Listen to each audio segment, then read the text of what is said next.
Your excuses will destroy you and take everything that you ever wanted from you if you let them.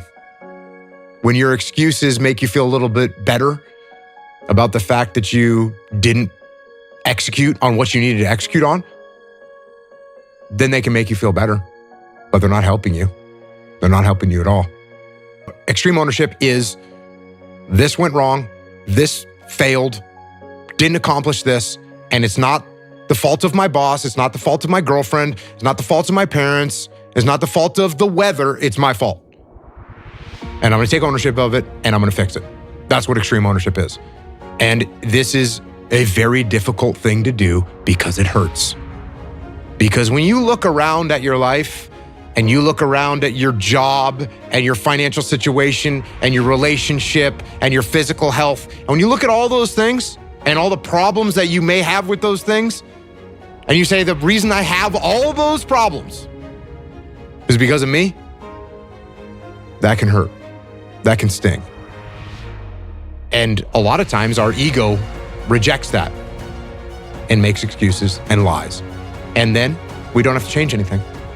And then nothing changes. But when the excuses all go away and people can actually confront the fact that this is all because of me, and it hurts, but is also unbelievably empowering, because if these problems are because of me, then I'm capable of fixing these problems. So even though extreme ownership hurts and is painful, it's also liberating, because now you have control over your fate and over your destiny, and that is a glorious thing. Discipline is freedom. Why does discipline equal freedom? Because the more discipline you have in your life, the more freedom you will end up with. So if you lack the discipline to exercise and eat healthy, you will end up being a slave to disease. If you lack the discipline to work hard, save your money, you will end up a slave to finances. If you lack the discipline to manage your time correctly, you will end up with no free time.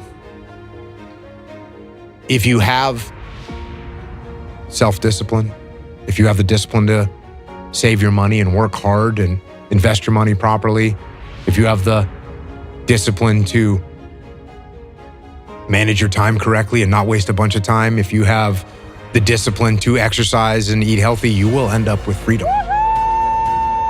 And I know it's a counterintuitive, it's contrarian, but I've seen this over and over and over again. If you want freedom in your life, you have to have discipline. Because if you're a kid right now and you're eating Doritos off your belly, I know they taste good and there's some immediate gratification, and I get that. But I'm gonna tell you, it starts right now. Throw that bag of Doritos away. Get rid of it. Go do some push-ups. Go spend $12 at the hardware store and hang up a pull-up bar in your room and start doing pull-ups. And if you can't do one pull-up, hang on that bar. And you're gonna start to get a little bit stronger. You're gonna start to get a little bit healthier. You're gonna start to get more focused. You're gonna start to become more resilient. And you're gonna start to be able to do a pull-up, and you're gonna start to eat healthy all the time. And you're gonna start to understand the world better. And you're gonna start to progress in every aspect of your life. And you'll see that if you have that kind of discipline right now, you're gonna end up with freedom. And if you don't have that kind of discipline, and you keep eating those Doritos, and you don't work hard, and you don't exercise, and you don't apply yourself, you're gonna end up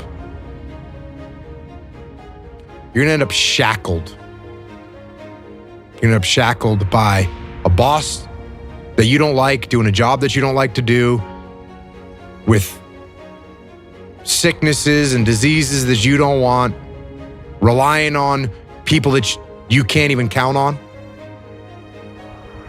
alone. And you don't have to. But if you have discipline, you will attain freedom.